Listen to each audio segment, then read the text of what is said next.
Anda pasti sangat mengenal buah yang satu ini. Pisang adalah buah yang paling banyak dikonsumsi oleh masyarakat kita. Rasanya yang manis dengan tekstur yang empuk membuatnya sangat digemari. Pada tahun 2016 saja, buah yang termasuk ke dalam famili Mustacea dan genus Musa ini menempati posisi pertama sebagai rata-rata buah yang sering dikonsumsi per orang dalam waktu seminggu dengan angka 0,113 yang mengalahkan 9 buah Nusantara lainnya. Sedangkan untuk angka total konsumsi buah nasional per tahun, pisang menempati urutan pertama dengan angka 1.519,93 juta kilogram pada tahun 2016. Dari banyaknya jenis pisang, Cavendish dikenal sebagai salah satu komoditas favorit di pasar dunia. Fakta ini menjadi peluang bisnis di Indonesia. Pasalnya, pisang Cavendish atau pisang Ambon putih merupakan komoditas buah tropis. Selain memiliki banyak kandungan gizi seperti riboflavin, mangan, vitamin A, vitamin B6, niacin, serat, protein, vitamin C, zat besi, kalium, folat, dan magnesium. Pisang berwarna kuning bersih ini juga dapat menghasilkan keuntungan yang besar, bahkan hingga ratusan juta rupiah. Gunawan contohnya, petani asal desa Temurejo, kecamatan Bangorejo, Banyuwangi ini sudah merasakan manisnya keuntungan dari menanam pisang Cavendish atau Ambon putih. Ia baru mulai menanam pisang Cavendish sekitar 9 bulan yang lalu. Namun, kini sudah mendapatkan keuntungan hampir 150 juta rupiah dari panen pertamanya. Untuk lahan 1 hektar, dia membeli bibit pisang sebanyak 2.400 dengan harga total 36 juta rupiah atau 15.000 per pohonnya. Kemudian untuk biaya perawatan dan pupuk dari tanaman hingga panen menghabiskan sekitar 50 juta rupiah. Saat panen tiba, pisang Cavendishnya menghasilkan sekitar 240 juta rupiah yang keuntungannya dikurangi dari biaya bibit dan pupuk sehingga bisa dihitung kurang lebih mencapai sebesar 150 juta rupiah. Tak hanya itu, dirinya pun mengaku tak kesulitan dalam hal penjualan pisang Cavendish ini. Sebab permintaan dari berbagai kota seperti Surabaya, Yogyakarta, dan Bali selalu tinggi setiap harinya. Meskipun dalam pandemi COVID-19 seperti sekarang ini. Dari Bali saja dalam sehari permintaannya bisa mencapai 75 hingga 100 box atau dus dengan isi 13 kg di tempatnya. Sementara Surabaya dan Yogyakarta, dalam sehari ia harus mengirim sekitar 300 dus. Tak hanya dari buahnya saja, keuntungannya bisa didapat dari menjual anakan pisang. Dalam satu indukan pohon bisa beranak sampai 5 pohon. Dari 2 anakan bisa untuk dibesarkan dan 3 sisanya bisa dijual dengan harga Rp5.000. Karena setelah semua panen, maka pohon pisang akan ditebang. Sehingga di samping pohon induk sudah ada 2 anakan yang akan siap dipanen lagi dalam 3 bulan ke depan. Dan jumlahnya pun 2 kali lipat atau sekitar 4.000 pohon anakan dari 2.400 pohon indukan di lahan yang sama. Itu dia pemirsa Biz Update, informasi mengenai pisang Cavendish yang dapat menghasilkan omset hingga ratusan juta rupiah.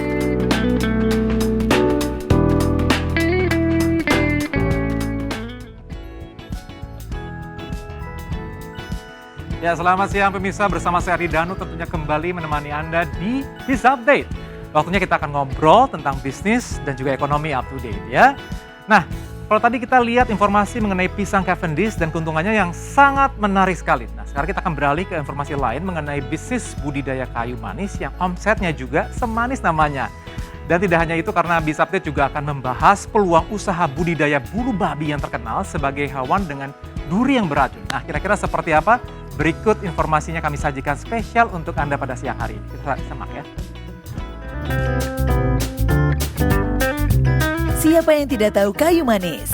Tanaman yang kaya akan berbagai manfaat ini juga dipercaya dapat menyembuhkan berbagai penyakit. Salah satunya menurunkan resiko diabetes, mengatasi nyeri haid, menurunkan berat badan, menurunkan resiko peradangan, kaya akan antioksidan yang mampu membuat tubuh lebih sehat dan mencegah kanker. Tidak heran, semakin banyak orang mulai tertarik untuk membudidayakan tanaman ini. Dan berikut, Biz Update telah merangkum cara budidaya kayu manis. Sebelum memulai budidaya kayu manis, Anda perlu menyiapkan lahan. Pastikan lahan tersebut terbebas dari hama berupa gulma ataupun rumput liar. Setelah itu, lakukan penggemburan tanah dan diamkan dahulu selama 1 hingga 2 bulan agar kualitas tanah menjadi lebih baik. Dan jangan lupa untuk memberikan pupuk kandang atau kompos. Langkah selanjutnya dalam budidaya kayu manis adalah pemilihan bibit. Ada beberapa jenis bibit kayu manis yang bisa dipertimbangkan. Beberapa di antaranya adalah Cinnamomum verum dari Sri Lanka, Cinnamomum burmani dari Myanmar, Cinnamomum loureiro dari Vietnam, dan Cinnamomum aromaticum yang berasal dari Cina. Untuk penanaman di rumah, Anda dapat memiliki jenis kayu manis Ceylon dengan ciri kulit kayu yang tipis. Disarankan untuk menggunakan bibit berusia 8 atau 12 bulan atau tunas yang ditebang dan telah memiliki akar baru. Jika memilih menggunakan tunas, pastikan juga tingginya telah mencapai 5 hingga 60 cm agar Anda dapat langsung menanamnya. Bagi Anda yang menggunakan tunas dalam proses budidaya, Anda dapat langsung menanam kayu manis pada lahan tanpa harus melakukan penyemaian. Disarankan untuk melakukan proses tanam pada musim penghujan agar pertumbuhan awal tanaman maksimal. Jangan lupa juga untuk memasang penyangga berupa bambu atau batang kayu agar kayu manis dapat tumbuh dengan lurus. Ada 2 metode dalam menanam kayu manis, yaitu metode monokultur dan tumpang sari. Pada metode monokultur, lahan hanya ditanam dengan satu jenis tanaman yang berjarak sekitar 1,5 meter. Sedangkan dengan metode tumpang sari, sistem penanaman dilakukan dengan menanam lebih dari 2 jenis tanaman dengan jarak sekitar 2 x 2 cm hingga 5 x 5 cm antara tanaman satu dan tanaman lainnya. Kayu manis bisa mulai dipanen pada usia 6 hingga 12 tahun dan bagian yang dipanen adalah kulit pohon. Namun usia terbaik dalam memanennya adalah 15 atau 20 tahun agar ketebalan kulit pohon semakin besar. Dan tentunya akan menghasilkan semakin banyak kayu manis. Kayu manis yang sudah siap dipanen memiliki ciri daun berubah menjadi hijau tua, kulit pohon mengelupas, serta getah yang keluar dari pohon semakin banyak. Dalam proses panen, Anda dapat memangkas batang yang diinginkan kemudian mengelupas bagian kulitnya. Bersihkan kulit pohon, jemur di bawah sinar matahari. Setelah itu kayu manis sudah dapat digunakan baik dalam campuran makanan maupun minuman. Harga kayu manis juga beragam, mulai dari ribuan hingga ratusan ribu rupiah, tergantung kualitas dan jenis. Nah, itu dia pemirsa tips budidaya kayu manis versi Biz Update. Semoga dapat menginspirasi ya.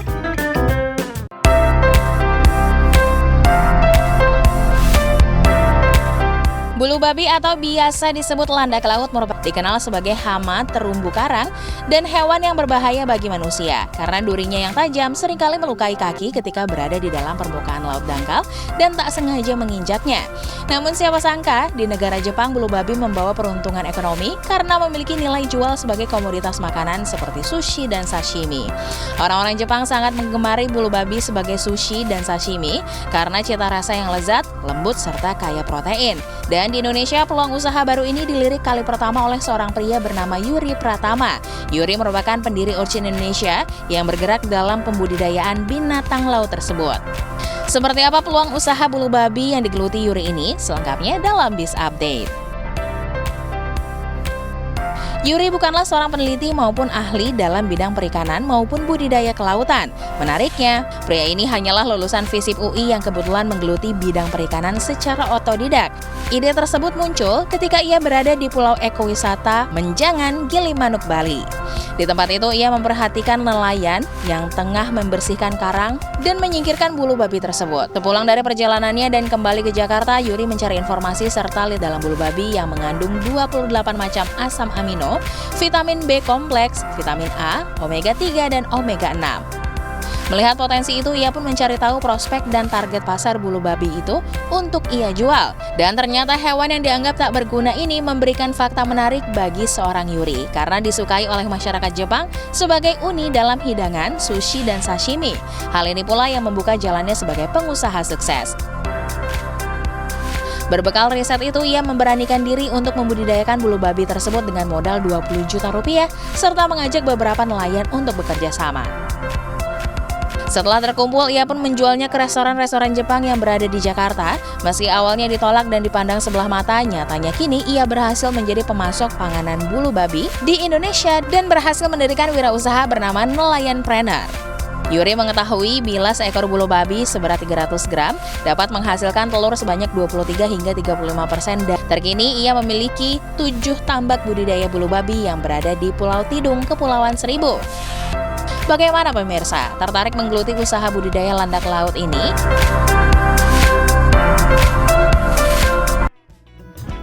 Wah, menarik sekali ya, walaupun sangat menguntungkan. Bagi Anda yang ingin budidaya bulu babi tetap harus hati-hati ya dengan durinya. Betul sekali. Informasi selanjutnya ada bisnis yang bisa mengundang lapar di siang hari ini. Jadi kita bicara mengenai bisnis nasi uduk yang bisa meraup untung cukup besar. Dan juga ada informasi mengenai bisnis musang yang tidak kalah menarik. Penasaran? Berikut informasinya kami sajikan spesial untuk Anda. Yuk.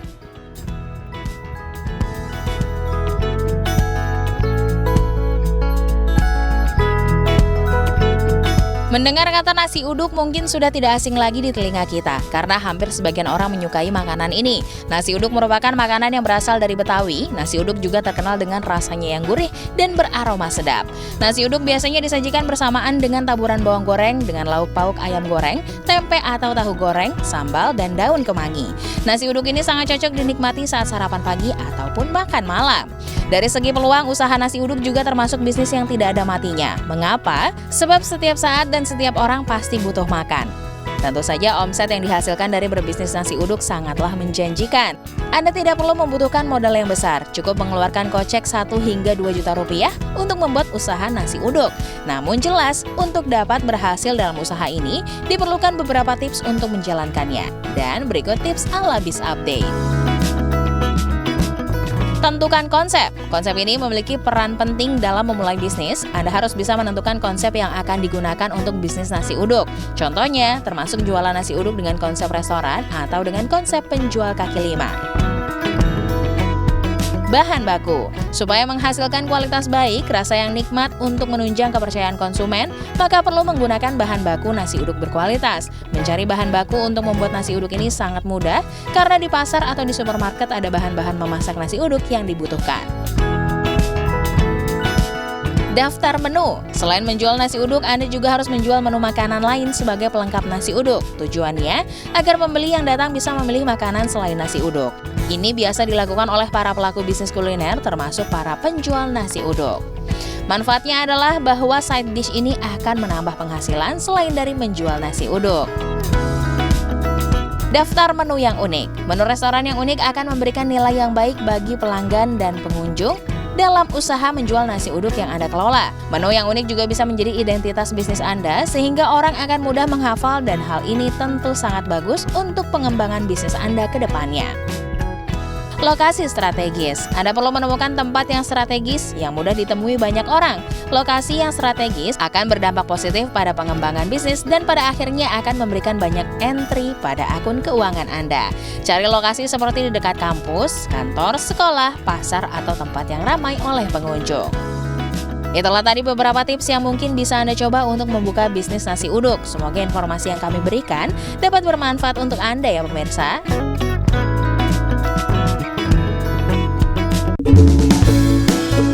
Di tengah pandemi COVID-19, hampir semua orang mencari kegiatan lain untuk memenuhi rasa jenuh saat tidak adanya aktivitas di luar rumah. Mulai dari mengembangkan hobi bercocok tanam, memelihara ikan hias, beternak burung, hingga budidaya musang yang ternyata memiliki omset yang sangat menjanjikan. Musang sendiri merupakan mamalia yang aktif pada malam hari atau nokturnal. Bukan hal baru jika hewan yang satu ini memang memiliki nilai bisnis yang tinggi karena kotoran yang dihasilkannya, yaitu berupa biji kopi yang sangat terkenal kenikmatannya atau yang biasa dikenal dengan nama kopi luwak. Namun beberapa orang hanya memelihara musang untuk dijadikan hewan peliharaan atau mengikuti kontes. Jadi ini contoh kotoran luwaknya ketika dia makan biji kopi, masih biji kopi karena dia tidak kunyah. Setelah itu kami kami jemur dulu untuk memastikan ini benar-benar kering dulu. Terus kami rendam pakai air panas kurang lebih 3 jam. Ini yang setelah dicuci pakai air panas. Terus ini kami kupas lagi karena biji kopi itu punya 3 kulit. Pertamanya yang warna merah kayak gitu, terus kulit keduanya yang kayak gini. Setelah itu kami kupas lagi. Terus ini kami cuci lagi dengan air panas. Terus kami sangrai di depan. Jadi itu untuk proses penyangraiannya kurang lebih 45 menit sampai 1 jam. Jika Anda tertarik untuk memelihara atau beternak musang, hal pertama yang harus diketahui adalah untuk apa sebagai penghasil kopi atau peliharaan. Karena tidak semua jenis musang dapat menghasilkan kopi luwak berkualitas, hanya jenis pandan, bulan, binturung, atau akarlah yang menghasilkan kopi berkualitas. Pertama, pilih indukan jantan dan betina yang berkualitas untuk breeding atau ternak dengan ciri memiliki umur yang cukup serta sehat. Disarankan memilih betina dengan usia yang lebih tua karena ketika dalam proses breeding, peran betina penting. Lalu masa perkenalan antara jantan dan indukan, baik dalam kandang yang sama atau terpisah. Setelah proses perkenalan dianggap cukup, maka masuk ke dalam proses perkawinan yang berlangsung selama kurang lebih 1 bulan. Perlu diketahui bahwa proses ini tidak selamanya berhasil, maka perlu kesabaran yang ekstra. Jika betina berhasil hamil, maka proses selanjutnya adalah pemisahan antara si jantan dan betina. Masa kehamilan hingga melahirkan setiap musang berbeda-beda, tergantung jenisnya, namun rata-rata masa kehamilan musang kurang lebih selama 3 bulan. Saat hamil dan melahirkan, musang betina harus diberi makan yang bergizi dan perlu diingat untuk tidak melakukan kontak dengan anak musang guna mencegah indukan tidak mau menyusui anaknya. Proses ini hampir sama dengan hewan lainnya. Yang perlu dilakukan adalah apakah indukan mau merawat anaknya atau tidak, karena tidak menutup kemungkinan betina tidak ingin merawat anaknya sehingga perlu perawatan lain untuk bayi musang. Harga musang saat ini juga beragam, mulai dari ratusan ribu hingga puluhan juta rupiah, semua tergantung jenis dan kualitas musang. Dia termasuk jenis karnivor dan itu harganya murah, sekitar 150 sampai 300 ribu. Itu yang liar ya. Kalau untuk yang breeding sekitar 600 sampai 700 ribu lah. Kemudian lanjut ke musang pandan. Musang pandan harganya sekitar 350 untuk yang liaran. Kemudian untuk yang hasil ternak sekitar 500, itu baby usia 2 bulan. Nah, bagaimana pemirsa? Apakah Anda tertarik untuk memulai bisnis ternak musang? Semoga tips ternak musang versi Biz Update ini cukup membantu ya.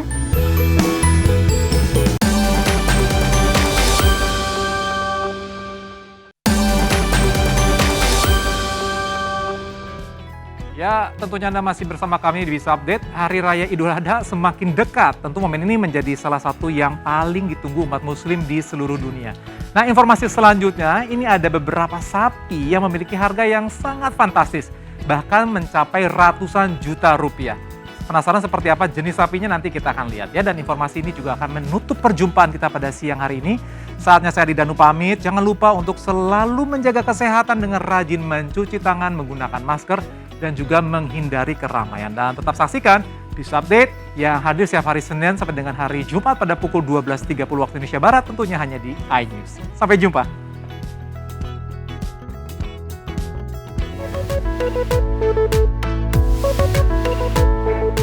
Hari Raya Idul Adha menjadi momen paling ditunggu umat muslim di seluruh dunia. Tidak hanya identik saat pembagian daging kurban saja, momen memilih hewan kurban juga menjadi salah satu momen yang paling ditunggu. Tak terkecuali bagi para selebritis Indonesia. Nah, jelang Hari Raya Idul Adha mendatang, sudah banyak pedagang yang menjajakan sapi dan kambing dari harga miring sampai termahal. Salah satu sapi termahal yang sedang viral dibeli oleh artis Irfan Hakim dengan harga fantastis, sebesar 280 juta rupiah dan bobot mencapai 1,3 ton. Wow, benar saja harganya fantastis ya. Bobotnya juga nggak kalah fantastis. Menariknya lagi, masih ada banyak harga sapi termahal di Indonesia dan di dunia. Jenis sapi apa sajakah itu? Pertama, ada sapi Bali. Sapi Bali merupakan sapi hasil domestikasi dari banteng asli Indonesia dan punya ciri khas bulunya yang pendek dan berwarna merah bata. Tidak berpunuk dan dada yang dalam. Harga sapi Bali dengan bobot 200 hingga 350 kg berada di kisaran 19 sampai 20 juta rupiah. Berikut ini ada sapi Ongol. Sapi ini berasal dari India. Jenis sapi ini mudah ditemukan di pedesaan karena banyak petani maupun peternak yang memelihara sapi tersebut. Ciri melekat pada sapi ini adalah warna putih dan gelambir di sekitar lehernya. Dengan bobot 350 sampai 1 ton lebih, harga mulai dari 22 juta rupiah hingga 92,5 juta rupiah. Selanjutnya ada sapi Madura. Dengan bobot 200 kg hingga 1 ton, sapi ini memiliki rata-rata harga dari 14 juta rupiah hingga 85 juta rupiah. Sapi Madura juga memiliki daging tebal, tulang yang kecil, dan kandungan lemak yang rendah. Berikutnya sapi Limousin. Jenis sapi ini berasal dari Limousin di Prancis. Memiliki ciri-ciri tubuh besar dan bobotnya mencapai 1 ton lebih, dengan tinggi sekitar 160 cm. Sapi ini memiliki daging yang empuk dan rendah lemak. Untuk harga satu jenis sapi ini ada di angka mulai dari 25 juta rupiah hingga 100 juta rupiah. Tidak hanya di Indonesia, Biz Update juga akan memberikan informasi sapi-sapi termahal di dunia. Ada sapi Tochigi dari Jepang seharga 6,6 miliar. Sapi ini adalah sapi termahal di Jepang. Uniknya, sapi ini diberikan minuman bir untuk menghasilkan daging yang empuk dan enak. Sapi ini memproduksi daging Wagyu Matsusaka yang enak disantap sebagai steak dan hanya tersedia di Jepang. Sapi lainnya adalah sapi berwarna hitam putih berasal dari Kanada yang didapuk termahal di dunia. Adalah Missy Madison. Sapi ini dilelang dengan harga fantastis, yaitu 1,2 juta dolar Amerika atau setara dengan 16 miliar rupiah. Seharga rumah mewah ya pemirsa. Missy diberi harga tertinggi itu saat dilelang pada tahun 2009. Nah, itu tadi tentang sapi-sapi termahal di Indonesia dan di dunia. Bagaimana pemirsa? Apakah sudah menyiapkan tabungan untuk membeli kurban di atas?